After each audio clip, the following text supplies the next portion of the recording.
There's my baby.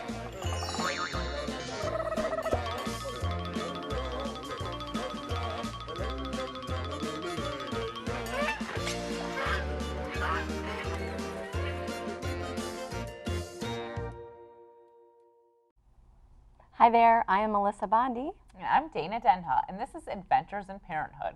Throughout this series, we will explore the world of raising kids from newborn through adulthood.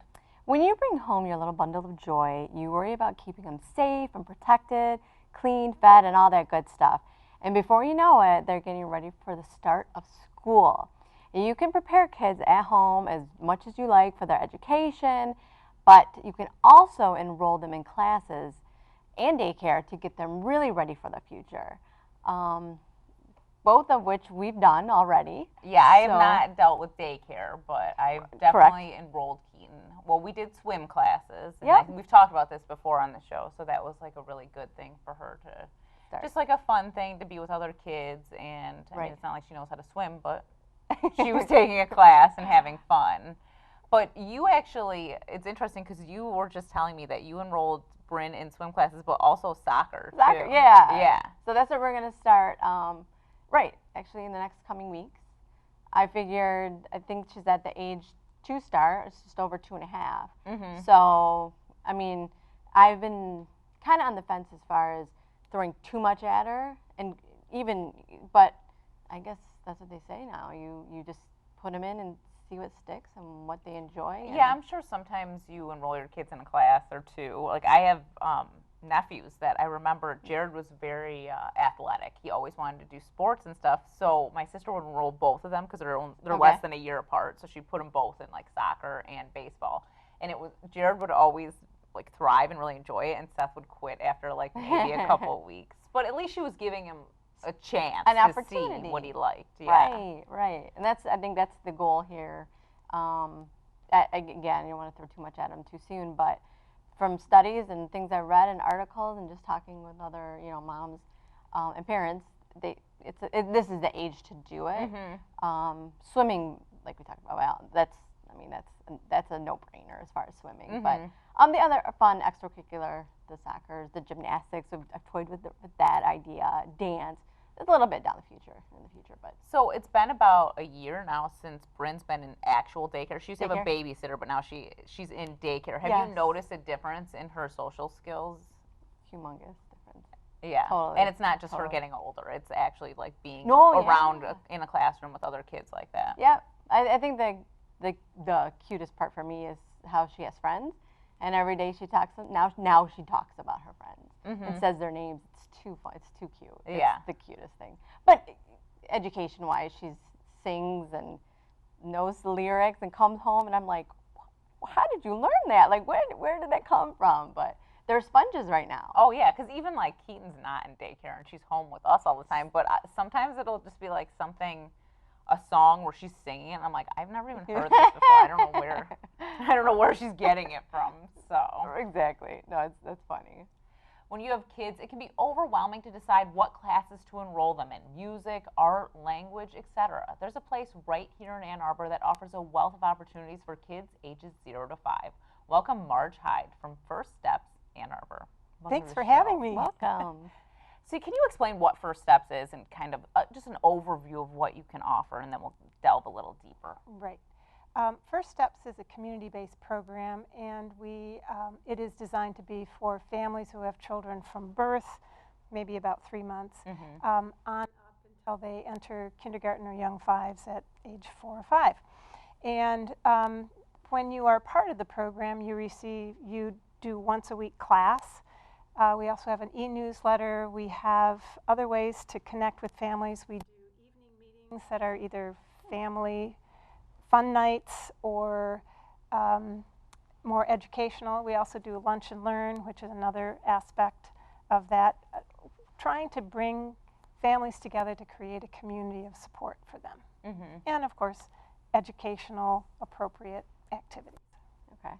And the ages, tell us about the age range of the kids that are Because certain classes are offered to certain age ranges. Right. So we have some that are what I would call kind of specific age classes. So we have a class called Fun at One that is just for 1-year-olds. And we have something called Jump into Speech, which supports early speech development that is also just for 1-year-olds. Then we have art classes that may be for 2 to 4-year-olds or younger.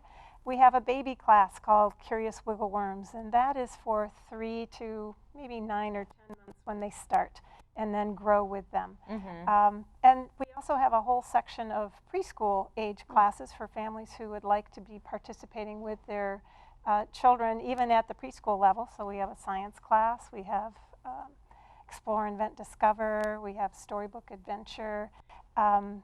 And that's sort of preparing them for preschool? That is preparing them for preschool, and so there are a lot of 3- and 4-year-olds in it. It also can be a little bit of a substitute for preschool, in that there are a lot of families who want to homeschool their children for various reasons, and they are delighted to come to a class with us, gather with and stay with their children, and gather lots of ideas that they then expand on when they go home. We also have had families who have had very serious allergies where they didn't want to have their child not under their auspices because they could go into shock so quickly. And there's no way to have a parent participate with their children and do that. In even a co-op doesn't want you there every day that you go. So we're trying to find a niche that is supporting families in a way. Are you affiliated with the Ann Arbor Public Schools? That is a great question. Thanks for asking. We are actively a division of Community Rec and Ed, which is part of the Ann Arbor Public Schools. And so while we do not get any direct funding from schools, they provide us space. So we are in the Westerman Preschool and Family Center, which is, of course, the age of everything. They're a birth to 5 program area as well. And then we also are fortunate enough to be at Hazley Elementary, where they have continued to find a spot for us, despite the fact that we have all these young 5s in every elementary building and full-day kindergarten now. So when you look at the website, it says fall enrollment, but you can actually enroll at any time. That's true. We have 4 sessions, and so we would have one fall, winter, spring, and summer, and each one of them are different lengths. And the classes within them can be different lengths. So some classes could be for fall 13 weeks long, and some could be as short as 6 weeks long, depending on what the class is. And you are welcome to enroll at any time. If you hear about us in November, we want you to give us a call. If we have space in a class, we will figure out how to get you in then. If we don't think that's a good idea, we will make sure you're on our email listserv, and we will make sure you know when the next registration time is, and we will invite you to come back to an open house and play with us and anything else to welcome you any time of the year, because we are a year-round program. And when are classes offered during the day? Because, you know, I'm a working mom, so I can't necessarily bring a baby to a class in the morning. And that is when all of our classes are. And we used to have a lot of classes offered in the evening, and they were very creatively named, and but we wound up running them with very few people, and finally I just faded them right out. And I understand, as a parent, you are working, you bring your child home, and you just kind of want to stay there. The one class that we get people out for is Music Together, and my teacher, who is willing to teach in the evening, has so many other commitments right now with her full-time job that she's not able to do it. We keep trying to do it. But you offer Saturday classes too. So I was going to say, we offer quite a large number of Saturday classes. We have a whole bunch of dance classes on Saturday. Plus we have 2 at the Preschool and Family Center, one that is multi-age family fun, and it's actually the name of it, Family Fun in the Sun, because we're going to do a little bit outside as well as inside, assuming the weather is nice. And then we have a really neat class based on Brain Gym called Kids in Motion that is at the really amazing gym at the Westerman Preschool, which even has a climbing wall, and it looks a lot like a obstacle course. So when the kids are in there, they are exploring going in and out and around and under and through and jumping off and really putting their body in space in interesting ways and learning to get a little bit control over it. But since it's based on brain gym, they're also being taught some things that are organizing their whole body, which helps them be able to learn pretty amazingly. So I have a question. These sound like excellent classes, super fun. I saw the flyer, and I told you I love the names, very clever. What is the duration of them? Because I know we did a dance class recently, and the duration was, remember, so you were talking like just over 2 years, and the duration was 30 minutes. And it was something we paid for. So this was a trial, but you pay for it, and it was a dance class, and it was, I don't know, I just thought 30 minutes, in my opinion, was too short. I wanted to get a little more time out of it. We don't offer any 30-minute classes. Okay. For that very reason. In our art and dance classes are the shortest, and also our music together. Those are all 45 minutes, because when you're taking a 1-year-old or a 2-year-old and asking them to pay attention to one thing, that length of time, 45 minutes is a long time. That said, you don't want to rush through it, and you want to, toddlers need space. They need to have time to be thinking about and watching what's happening, and then having time to do it.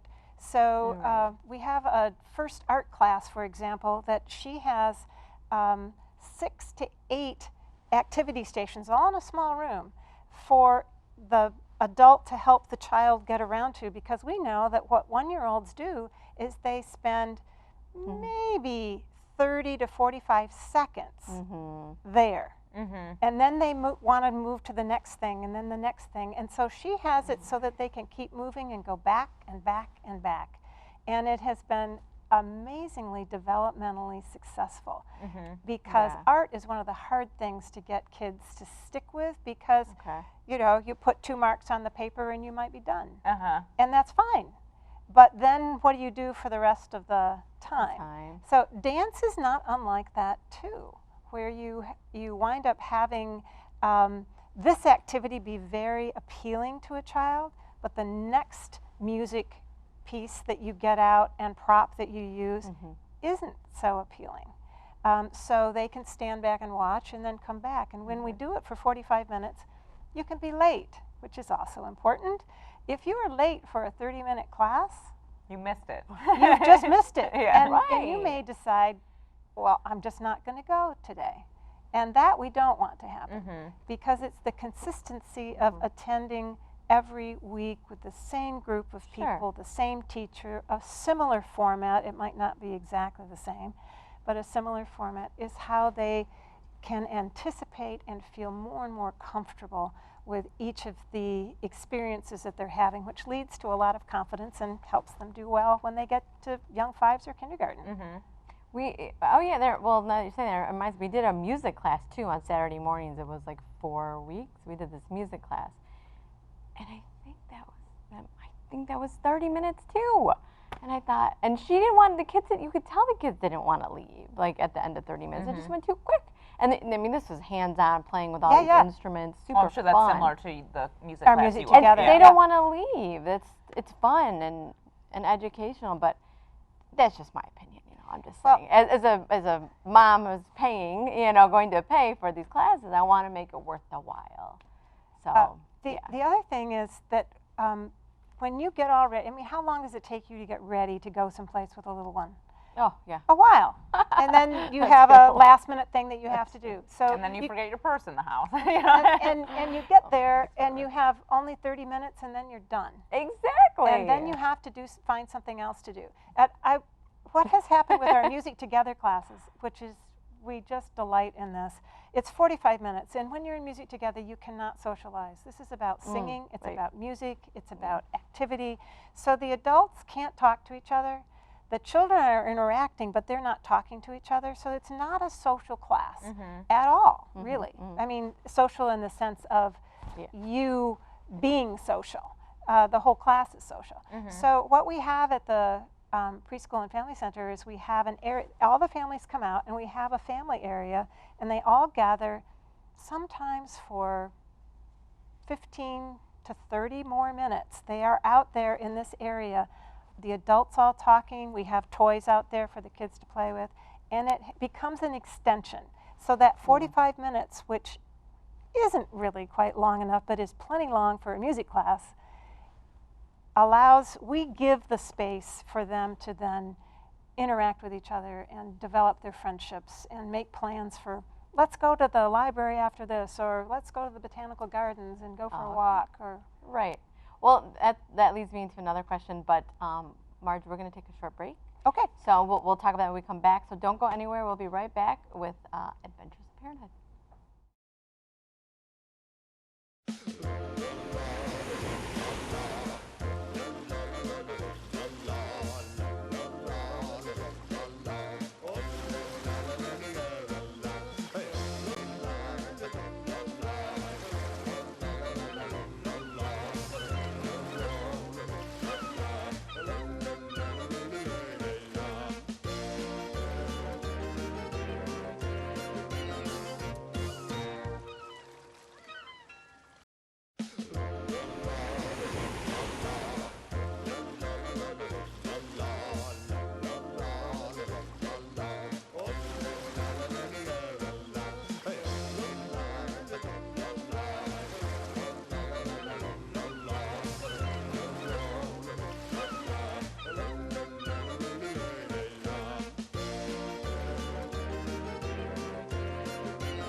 Hi everyone, we're back here on Adventures in Parenthood and we are talking with Marj Hyde from First Steps Ann Arbor.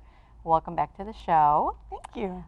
So we wanted to talk about this a little bit about scholarships. I know that's something that's very important and there's information to get out. So you want to expand a little bit about scholarships in the school? Thanks, I do. When we started the program, I had unlimited scholarships.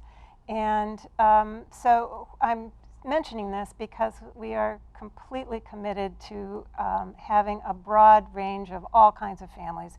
And we're co-located at the Westerman Preschool with the free preschool programs supported by Head Start and Michigan's Great Start to Readiness. And so a lot of those families are very low income, and we want to have them, if they have younger kids, we really want them to participate with First Steps.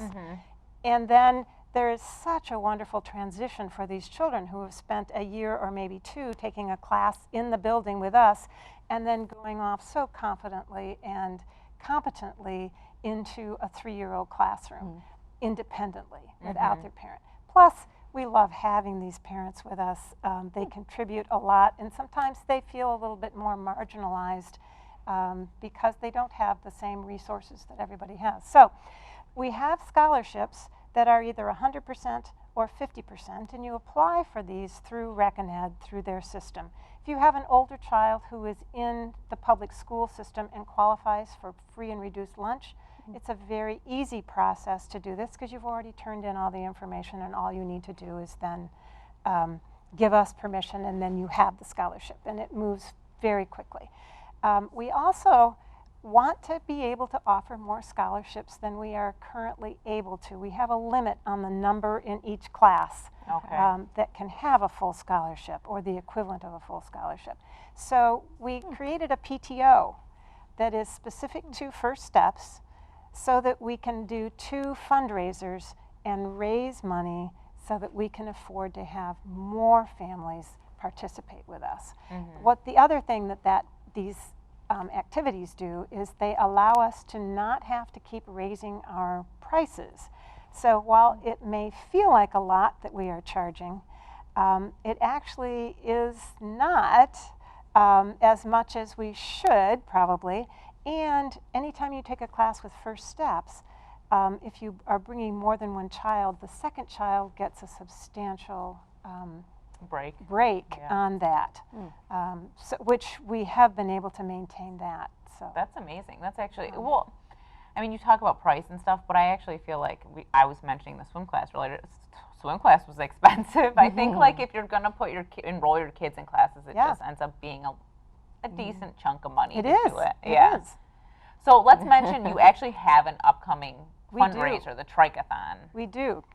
Should I show you this or just talk about it? Oh, you can show us. You have Okay. a flyer with you for it. I'll show yeah. you my flyer. Yeah. Trike-A-Thon is it's a fall festival, and you bring the family, and you bring a bike, you bring a trike, you bring your stroller. It doesn't matter what age child you have, but we have all kinds of activities there. We're going to have a fire truck that kids can climb on and have a picture taken.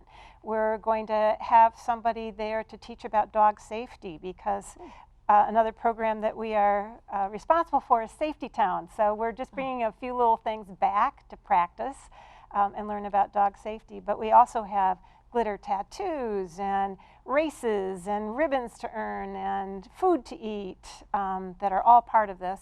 And we ask families to please help us raise money. And either they can pay $5 per child and help us out that way, or they can actually get pledges from, like a run-a-thon. Okay. They can get pledges from family and friends and have them support us that way. Every little bit, $5 is a lot to us. Sure. And I'm assuming you can actually donate throughout the year if you want to. You can. Yes. You can donate throughout the year. Is this an annual? It is an annual one. fall event. Okay. And the date always changes depending Sure. on the University of Michigan football schedule. Okay. So when okay. is this year's? This one is on Saturday, September 29th, 9:30 to 11:30. It's held outside at the Preschool and Family Center's parking lot. And we block it off from all the other things going on. And then there is something very freeing about being that far away from your parent on your own vehicle safely. And if the weather is nice, we're going to even have a bike wash with water going through, sprinkling on them. That's fun. Yeah. So, and lots of other things I haven't mentioned. We have a magician coming with making balloon creatures and support. And is this open to the public? This is totally open to the public. We would be Okay. delighted to have people spontaneously come by Sure. or check us out on the website. And But if you want to give money that day, you should give like check or cash. a check or cash, we actually, the PTO has Credit a card. square. Oh yeah. Yeah. We've gotten with the program that you can swipe your credit card if that's the Nice, easiest because way. I never have cash Sure. on me. Nobody so, has yeah. cash, and certainly know. you don't have a check. Yeah. We know that. Well, I'd actually like to pick your brain a little bit. So, I mentioned I have a 2-year-old, Yeah. and she's not in daycare or anything. So, like, a lot of her socializing is just with like the kids that live next door to us and stuff like that. So, would you have a good suggestion for a class that she should take at First Steps? I have so many. And what I generally say to parents is, what is it that you enjoy? Because your child's going to enjoy everything. So for 2-year-olds, we have a class called Make Believe with Me, where we turn the whole room into a specific pretend atmosphere. It could be a doctor's office or an airport or a restaurant. And we do it for 2 weeks in a row because then you can practice. You can bring little props from home.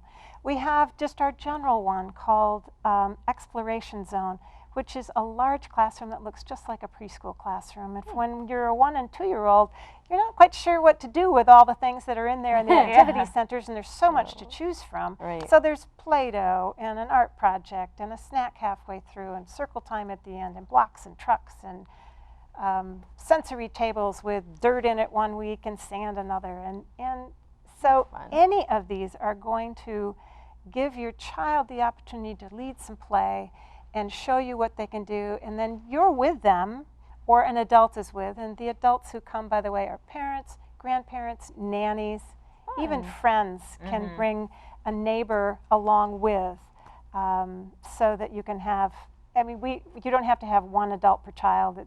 It's a family unit, whatever your family is bringing. You're making me want to go. And I don't live here. But it sounds I like wish so you much fun. did. I wish Sounds you like so did. much fun. I actually live right here, so it's like I could walk there. Yeah, we gotta get Dana. Right. If the railroad tracks weren't right there, you could just Yeah. really quickly. So. Well, we're out of time, but thank you so much for telling us about First Steps Ann Arbor. I didn't know very much about it, honestly, before speaking with you, but now I'm really excited about it. Super Well, fun. please start and join our Saturday classes, one of them, because Kids in Motion is one, and Family Fun in the Sun. Okay. Thanks you, for Marj. having me. If you have an idea for a parenting show topic or guest, talk to us on Twitter and Facebook at #CTN Ann Arbor.